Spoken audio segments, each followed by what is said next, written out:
अच्छा, मुझे बताइए कि सबसे पहले एक खबर आई, क्योंकि आप तो हमेशा 24 घंटे अलर्ट रहते हैं, लेकिन एक ऐसा प्रकार का रेस्क्यू ऑपरेशन था, तो उसके लिए सारी तैयारियां, ये सारा तो समय था नहीं, तो इन चीजों को कैसे प्लान किया आपने? जय सर। मैं inspector Om Prakash Goswami, team commander RRC Devgarh, 9 battalion NDRF Bihta Patna से।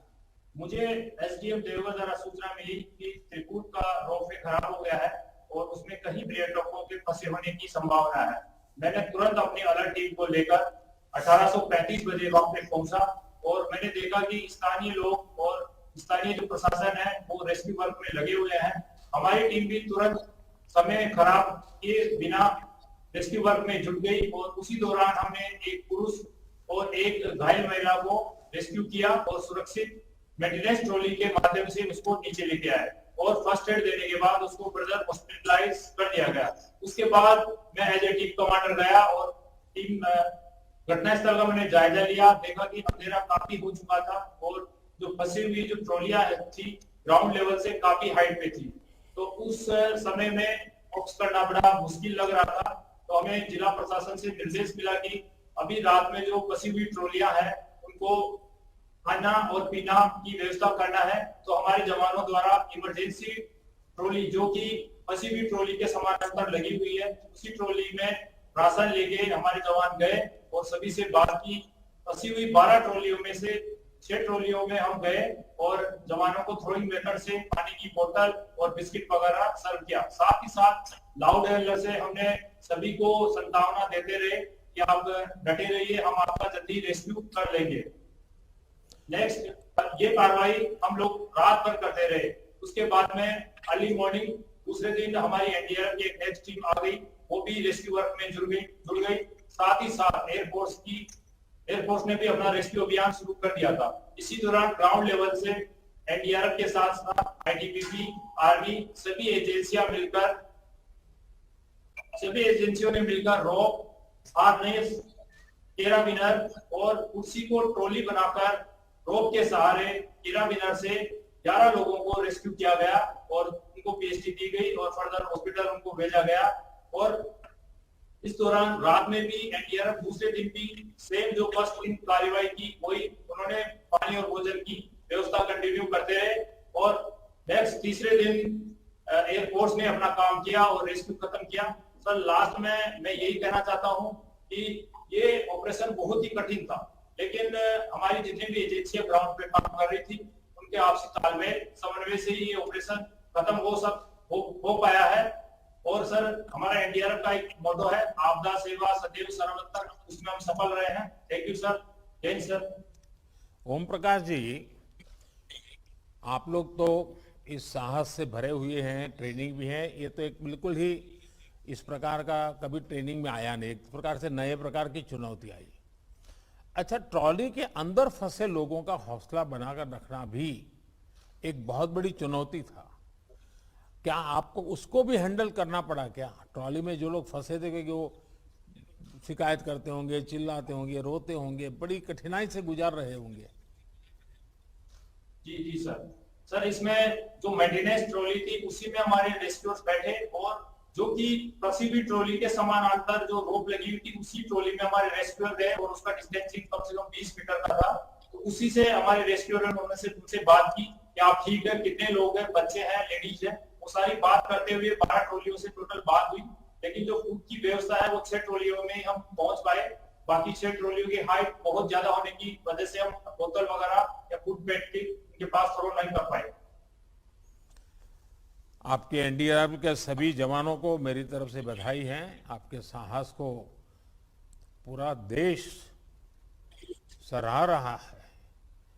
अच्छा, इतने सारे तारों के बीच वायुसेना के हेलीकॉप्टर्स की तस्वीरें कभी भुलाई नहीं जा सकती हैं।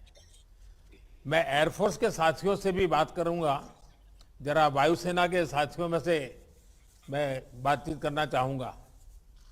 ओम प्रकाश जी बैठिए आप। सर जय हिंद सर, मैं group captain YK Kandalkar 157 helicopter unit air force station Barrackpore से हूँ। हमें इस घटना की सूचना 10 तारीख को रात को 11 बजे के आसपास मिली। मेरी तकनीकी दल ने रात में ही हेलीकॉप्टर को इस कार्य के लिए तैयार किया और हम रात में ही टेक ऑफ करके गरुड़ कमांडो टीम को लेके सुबह 6:30 बजे तक देवघर एयरपोर्ट पहुंच गए। वहां पर एनडीआरएफ टीम, आर्मी और डिस्ट्रिक्ट एडमिनिस्ट्रेशन ने हमको मौजूदा स्थिति का जायजा दिया। उसके हिसाब से जैसे कि एनडीआरएफ टीम ने कहा कि नीचे वालों तक वो कुछ सामान पहुंचा पा रहे थे, ऊपर नहीं पहुंचा पा रहे थे। हमें ये बात हवा से समझना बहुत जरूरी था, इसीलिए हमने हवाई सर्वेक्षण करने का निर्णय लिया। जब हम हवाई सर्वेक्षण करके हेलीकॉप्टर वहां पे ले गए तो हमें वो जो रोपवे की केबल्स थी वो बहुत पास जाने के बाद ही दिख रही थी। हेलीकॉप्टर जब उस केबल के पास जाता था तो 2-3 कठिनाइयां आ रही थी। सबसे पहली तो हेलीकॉप्टर की जो हवा चलती थी उससे वो केबल और वो केबल कार दोनों की झूलने लगती थी और इस झूलने की वजह से जो रोपवे है वो हेलीकॉप्टर के पंखे से टकराने का खतरा बढ़ रहा था। इस प्रकार हमने फिर पूरे प्लानिंग करके कि कैसे करेंगे, क्या खतरे हैं और इससे हम कैसे निपट सकते हैं, हमने पूरी प्लानिंग की और रेस्क्यू ऑपरेशन करीब 11:30 बजे शुरू किया। हम एक ट्रॉली के ऊपर जाते, उसके ऊपर हवाई जहाज को स्थिर रखना बहुत मुश्किल था क्योंकि वो झूल रहा था। मेरे फ्लाइट गनर हवाई जहाज का दरवाजा खोल के ट्रॉली को देखते और मुझे निर्देश देते कि ट्रॉली कहाँ जा रही है। उस हिसाब से हम हेलीकॉप्टर को वहां पे रखने की कोशिश करते, गरुड़ कमांडो को विंच डाउन करते, वो ट्रॉली पे उतरता, अंदर जाके एक एक करके यात्री को विंच अप करने के लिए तैयार करता और उसके बाद हम उनको विंच अप कर देते। उसके बाद अगर उनको मेडिकल रिक्वायरमेंट जरूरत हो तो हम तुरंत ही उनको हेलीपैड ले जाते, वरना हम रेस्क्यू ऑपरेशन कंटिन्यू करते। इस तरह से एक एक करके हमने टोटल 10 केबल कार, पहले दिन 22 और अगले दिन बचे हुए सबको निकाला। टोटल 10 कार में से हम 35 लोगों को बचा पाए। ये पूरा ऑपरेशन एनडीआरएफ जैसे कहा कि नीचे नहीं करना है क्योंकि नीचे वो खाना पहुंचा चुके थे, हमने ऑपरेशन ऊपर से शुरू किया। उनको ज्यादा जरूरत थी पहले रेस्क्यू करने की। इस तरह से पूरे कोऑर्डिनेशन से ही हम यह ऑपरेशन कर पाए हैं। धन्यवाद। अच्छा, मुझे बताया गया कि हमारे गरुड़ कमांडो लोगों का साहस बढ़ाने के लिए पूरी रात तार के सहारे लटक के रहे। उस समय आप लोगों के मन में क्या चल रहा था? जय हिंद सर, मैं सार्जेंट पंकज कुमार राणा 627 गरुड़ फ्लाइट वायुसेना स्टेशन कलमकुंडा से 10 अप्रैल की रात घटना की सूचना मिलते ही गरुड़ टीम ने तैयारी शुरू कर दी। घटना स्थल पर पहुंचते ही सबसे पहले हमने घटना स्थल और रोपवे का जायजा लिया। जमीन से लगभग 1500 फीट की ऊंचाई से नागरिकों को सुरक्षित निकालने के लिए हमने हेलीकॉप्टर से विंचिंग के जरिए रेस्क्यू ऑपरेशन शुरू कर दिया। हमारे लिए जो कठिनाइयां थी कि हवा में झूमते हुए उस रोप कार के ऊपर उतरना, अपने आप को संभालना और फिर उसके दरवाजे को खोलना जो कि सिर्फ बाहर से खुलता था, उस छोटी सी ट्रॉली के अंदर जाना क्योंकि उस समय हमें सिर्फ अपने हाथों के बल पर कार्य करना था। उस हवा में झूलती हुई ट्रॉली में नागरिकों को खड़ा कर हार्नेस पहनाना भी अपने आप में मुश्किल था। जितना मुश्किल इस ऑपरेशन को अंजाम देना था, इससे कई ज्यादा मुश्किल ऊंचाई पर फंसे घबराए हुए नागरिकों, खासकर महिलाएं एवं बच्चों का साहस बढ़ाना था। देश और देश के नागरिकों की सेवा करना बड़े ही सौभाग्य की बात होती है और गरुड़ टीम को गर्व है कि हम इस काम आ सके। भारतीय वायुसेना एवं गरुड़ द्वारा दी गई ट्रेनिंग का सही इस्तेमाल कर नागरिकों को सुरक्षित स्थान पर तक पहुंचा सके। जय हिंद सर। देखिए, वायुसेना के हमारे हेलीकॉप्टर के संभालने वाले लोग हो या तो आप गरुड़ वाले लोग हो, आप सब ने एक प्रकार से भारतीय वायुसेना के सामर्थ्य और अद्भुत कौशल का परिचय दिया है। अपनी जान जोखिम में डालकर दूसरों की जान बचाई है। मैं एयरफोर्स के सभी साथियों को बहुत बहुत उनकी भूरी भूरी प्रशंसा करता हूं। मुझे बताया गया है कि हमारे सांसद भी श्रीमान निशिकांत जी भी जुड़े हुए हैं। उनके साथ भी कुछ ऐसे लोग हैं जिन्होंने राहत कार्यों में उत्तम मदद की। नागरिकों का ये योगदान भी बहुत बड़ा होता है। आइए हम वहां चलते हैं। कौन बात करेंगे वहां नागरिकों में से? पन्ना लाल जी है सर, जो आपके बहुत बड़े फैन भी हैं और इन्होंने 22 लोगों की जान बचाई है, 76 में से 22 लोगों की जान इन्होंने बचाई सर, और ये बात करेंगे सर। हाँ पन्ना लाल जी बताइए। हमारे प्रधानमंत्री जी का नाम 10 तारीख को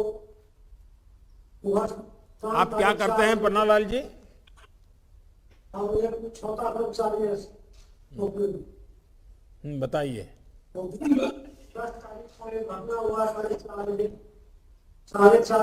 घटना हुआ। तो वहाँ पुलिस आने के बाद हम लोग का सब पकड़ा, सबके हटाने के बाद तो हटा के तो हम लोग कुछ कर नहीं पाए। अपना संसद से किया तो वो फिर हम लोग का साथ दिया। तो 4:30 बजे 5 में पहुंच गया। 5 में पहुंचने के बाद तो हम 4 के दिन खाली 416 में तो बच्चा का 18 आदमी खाली के तक अंधेरा हो गया।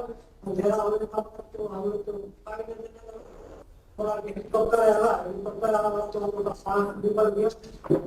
तो लोग सोच के हेलीकॉप्टर 2 बार आए, 2 बार तो परेशानी बात हम लोग पानी चिड़ा रहा था, पानी को खाना था। फिर हमने सांस लिया, जब संसद मोदी जी बोला तो कैसे होगा, तो ठीक है बताते हैं। और फिर एक जब बताए तो इलेक्ट्रिक जवान से बोला हमने पूरा काम देख कर हम इलेक्ट्रिक जवान को बोला। पन्नालाल जी, वैसे तो रेस्क्यू के लिए बड़ी ट्रेनिंग चाहिए। आपने इतना सारा काम किया, आपने कहीं से कोई ट्रेनिंग ली थी क्या?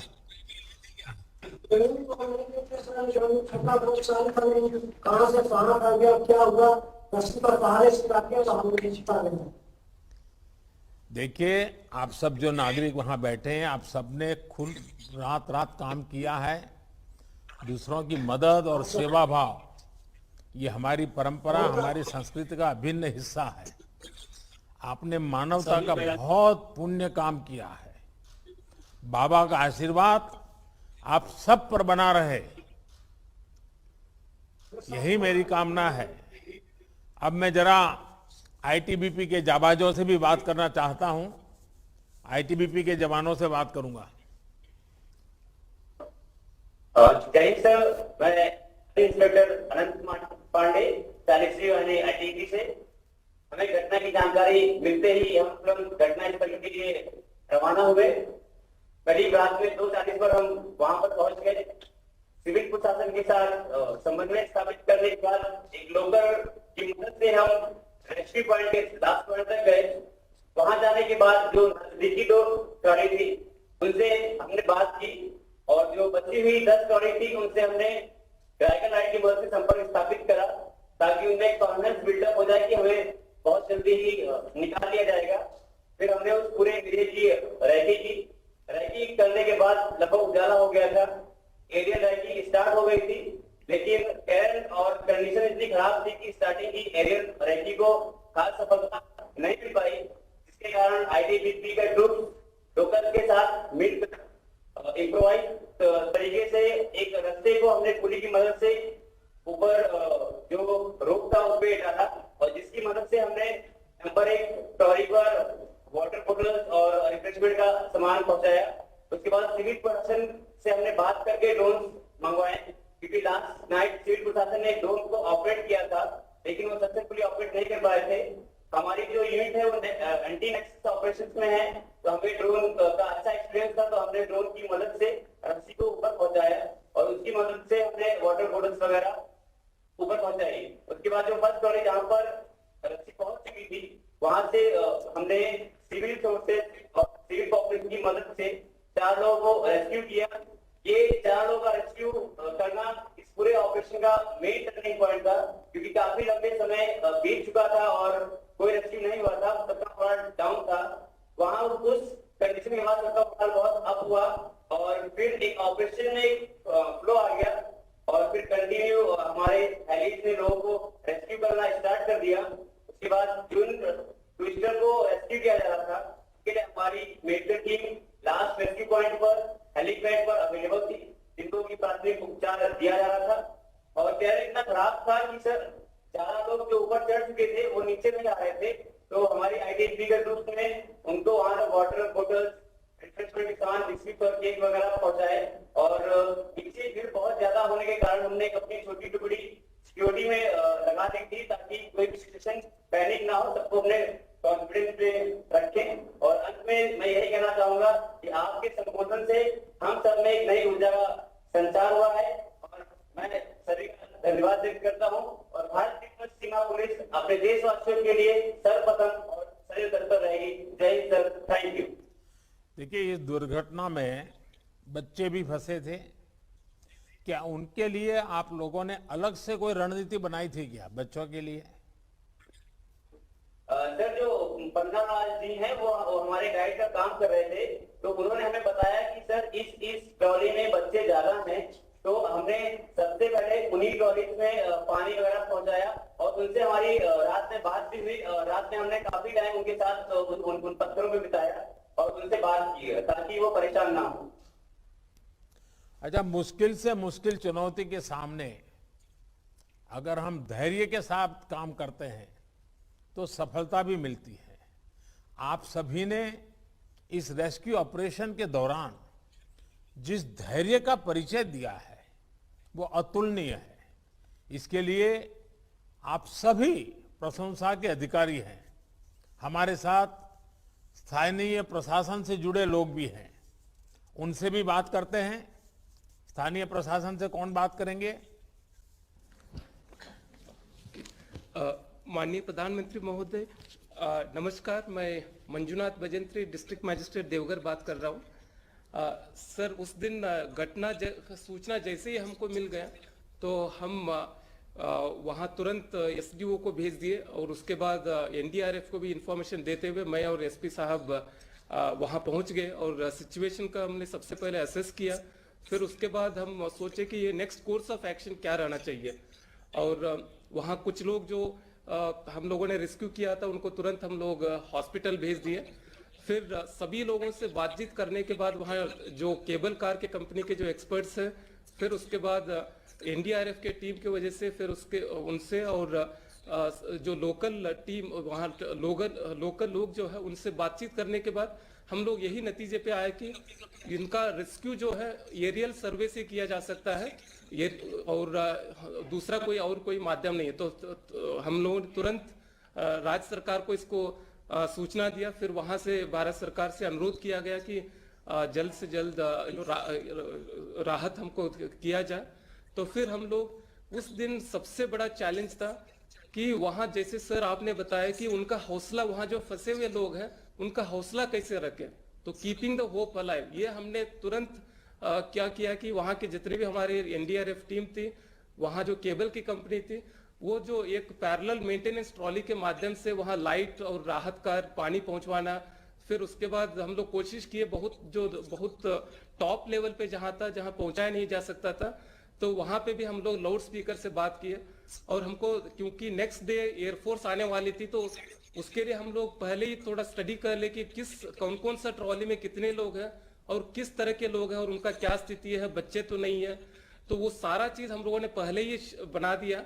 तो उस दिन हम लोगों को जो चार्ट बना दिया कि 12 ट्रॉली में 48 लोग हैं, हर एक ट्रॉली में कितने कितने लोग हैं, वो सारा हम लोगों ने बना के रख दिए।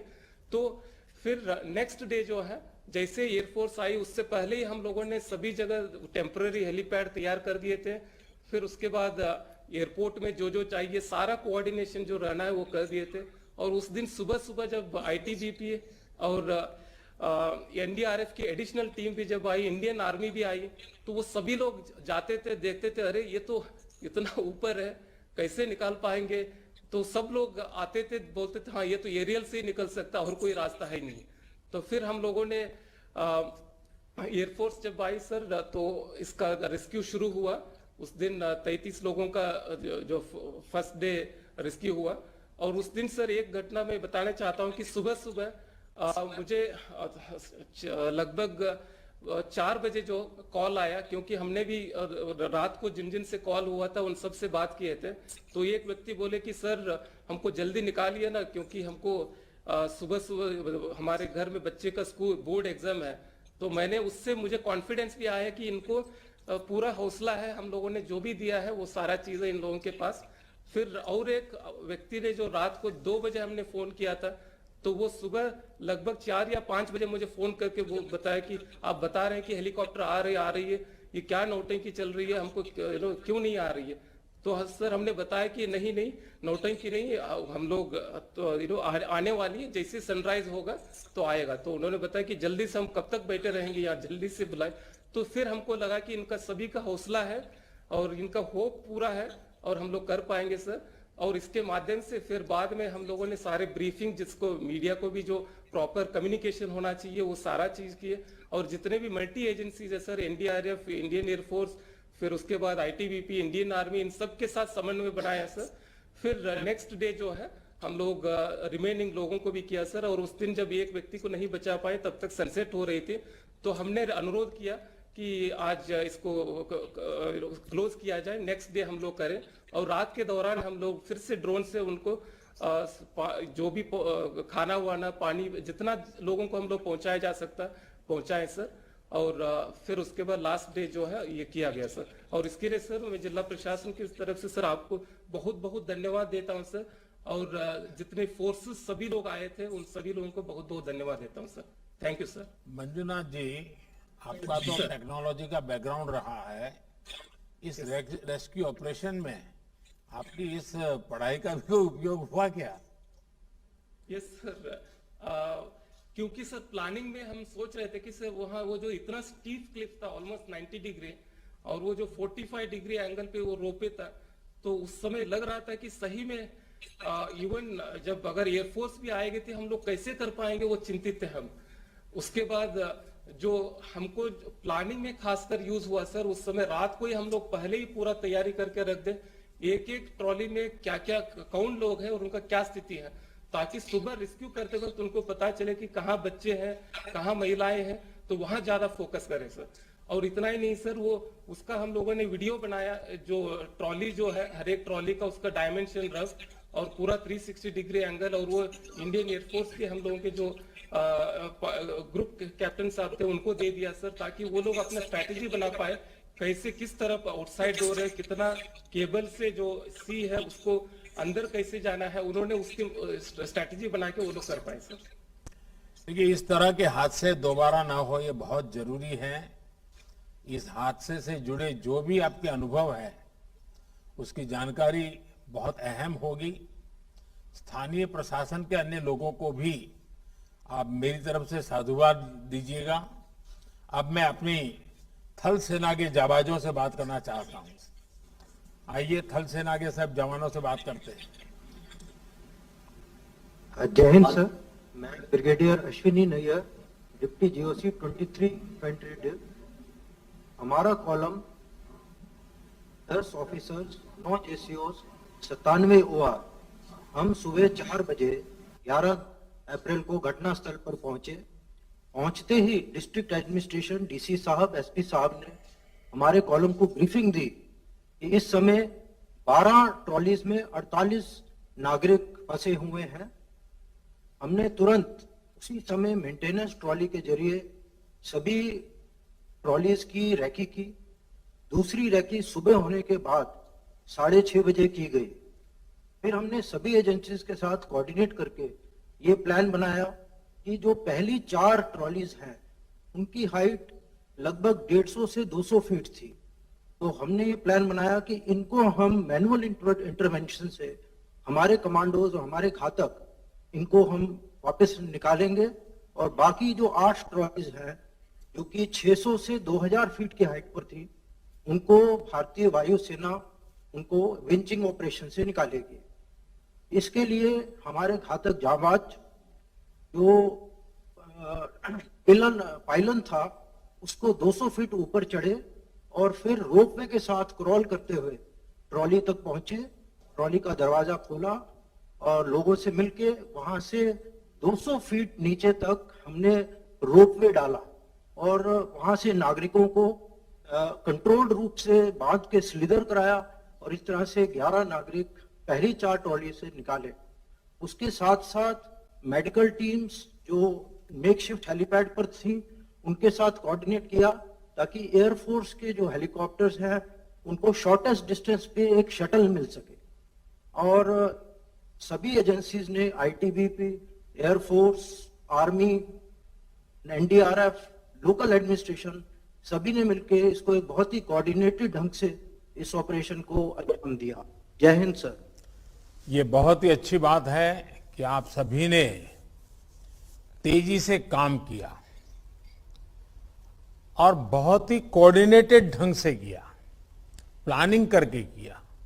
और मुझे बराबर है, जब पहले दिन शाम को ही खबर आई, फिर ये खबर आई कि भाई हेलीकॉप्टर ले जाना कठिन है, क्योंकि हेलीकॉप्टर का वाइब्रेशन है, उसकी जो हवा है, उसी से कहीं तार हिलने लग जाए, ट्रॉली में से लोग कहीं बाहर गिरने लग जाएं, तो हेलीकॉप्टर ले जाना के वो भी चिंता का विषय था। रात भर तो उसी की चर्चा चलती रही। लेकिन इन सब के बावजूद भी मैं देख रहा हूं कि जिस कोऑर्डिनेशन के साथ आप लोगों ने काम किया, और मैं समझता हूं कि इस तरह की आपदा में समय, रिस्पॉन्स टाइम एक बहुत महत्वपूर्ण फैक्टर होता है। आपकी तेजी ही ऐसे ऑपरेशन की सफलता या विफलता तय करती है। वर्दी पर लोगों की बहुत आस्था होती है। संकट में फंसे लोग जब भी आपको देखते हैं, चाहे एनडीआरएफ का यूनिफॉर्म भी अब परिचित हो गया है, आप लोग का तो परिचित है ही है, तो उनको विश्वास हो जाता है कि अब उनकी जान सुरक्षित है। उनमें नई उम्मीद जग जाती है। आपकी उपस्थिति पर ही उम्मीद का, हौसले का काम यानी एक प्रकार से शुरू हो जाता है। वरिष्ठ नागरिकों और बच्चों का ऐसे समय में विशेष ध्यान रखना बहुत आवश्यक रहता है। और मुझे इस बात का संतोष है कि आपने अपने प्लानिंग में और ऑपरेशन की प्रक्रिया में इस बात को बहुत प्राथमिकता दी और बहुत अच्छे ढंग से उसको किया। आपकी ट्रेनिंग भी बहुत बेहतरीन है। एक प्रकार से इस फील्ड में पता चल गया कि कितनी बढ़िया ट्रेनिंग आपकी है और आप कितने साहसिक हैं और किस प्रकार से आप अपने आप को खपा देने के लिए तैयार होते हैं। हर अनुभव के साथ हम लोग भी देखते हैं कि आप लोग अपने आप को सशक्त करते जा रहे हैं। एनडीआरएफ सहित तमाम बचाव दलों को आधुनिक विज्ञान, आधुनिक उपकरणों से लैस करना, ये हमारी प्रतिबद्धता है। ये पूरा ऑपरेशन संवेदनशीलता, सूझबूझ और साहस का पर्याय रहा है। मैं इस दुर्घटना से बचकर आने वाले हर व्यक्ति को बधाई देता हूं कि आपने इतने बड़े हादसे के बाद भी सूझबूझ से काम लिया। मुझे बताया गया कि लोगों ने लटके लटके ही कई कई घंटे बिताए, रात भर सोए नहीं, फिर भी इस सारे ऑपरेशन में उनका धैर्य, उनकी हिम्मत, ये ऑपरेशन में बहुत बड़ी बात है। आप सभी अगर हिम्मत छोड़ देते सारे नागरिक, तो ये परिणाम शायद इतने सारे जवान लगने के बाद भी उसको नहीं ले पाते। तो इसलिए जो फंसे हुए नागरिक थे, उनकी हिम्मत का भी बड़ा महत्व रहता है। आपने खुद को संभाला, लोगों को हिम्मत दी और बाकी का हमारी बचाव कर्मियों ने पूरा कर दिया। और मुझे खुशी की बात है कि वहां के नागरिक, उस इलाके के, उन्होंने जिस प्रकार से 24 घंटे रात रात रह करके सारी आप लोगों की मदद की, वहां जो भी कर सकते हैं करने का प्रयास किया, जो भी उनके पास समझ थी, साधन थे, लेकिन समर्पण बहुत बड़ा था इन नागरिकों का। ये सारे नागरिक भी अभिनंदन के अधिकारी हैं। देखिए, हाँ, इस आपदा ने एक बार फिर ये स्पष्ट कर दिया है कि जब भी देश में कोई संकट होता है तो हम सब मिलकर एक साथ जब उन संकट से मोर्चा लेते हैं और उस संकट से निकलकर दिखाते हैं। सबके प्रयास ने इस आपदा में भी बहुत बड़ी भूमिका निभाई है। मैं बाबा धाम के स्थानीय लोगों की भी प्रशंसा करूंगा कि जैसे उन्होंने इस प्रकार से पूरी मदद की है। एक बार फिर प्रभावित परिवारों के प्रति संवेदना व्यक्त करता हूं। सभी घायलों की जल्द से जल्द स्वास्थ्य लाभ की कामना करता हूं। और आप जो लोग इस ऑपरेशन में लगे थे, आप सबसे मेरा आग्रह है क्योंकि इस प्रकार के ऑपरेशन, क्योंकि बाढ़ आना, बारिश होना, ये सबको आपको रोज का काम हो जाता है, लेकिन ऐसी घटनाएं बहुत रेयर होती हैं। इसके विषय में जो भी अनुभव है उसको बहुत ढंग से आप लिख लीजिए, एक प्रकार से आप मैनुअल बना सकते हैं। और हमारे जितने फोर्सेस ने इसमें काम किया है, एक डॉक्यूमेंटेशन हो, ताकि आगे हमारे पास ट्रेनिंग का भी ये हिस्सा रहे कि ऐसे समय किन किन चैलेंजेस आती हैं, इन चैलेंजेस को हैंडल करने के लिए क्या, क्योंकि मुझे अब पहले ही दिन जब शाम को मेरे पास आया कि साहब हेलीकॉप्टर ले जाना मुश्किल है, क्योंकि तार इतनी वाइब्रेशन झेल ही नहीं पाएंगे, तो मैं स्वयं भी चिंता में था कि अब क्या रास्ता निकाला जाएगा। यानी एक एक ऐसे पड़ाव की आपको जानकारी है, आपने अनुभव किया है। जितना जल्दी अच्छे ढंग से डॉक्यूमेंटेशन करेंगे तो हमारी सभी व्यवस्थाओं को आगे ट्रेनिंग का उसका हम हिस्सा बना सकते हैं, और इसका एक केस स्टडी के रूप में लगातार हम उपयोग कर सकते हैं, क्योंकि हमें अपने आप को भी लगातार सज्ज करना है। बाकी तो वहां जो कमेटी बैठी है, इस रोपवे का क्या हुआ वगैरह राज्य सरकार अपनी तरफ से करेगी, लेकिन हमें एक इंस्टीट्यूशन के रूप में पूरे देश में इन व्यवस्थाओं को विकसित करना है। मैं फिर एक बार आप लोगों के पराक्रम के लिए, आप लोगों के पुरुषार्थ के लिए, आपकी ये नागरिकों के प्रति जो संवेदना के साथ काम किया है, बहुत बहुत साधुवाद देता हूं। आप सबका बहुत बहुत धन्यवाद।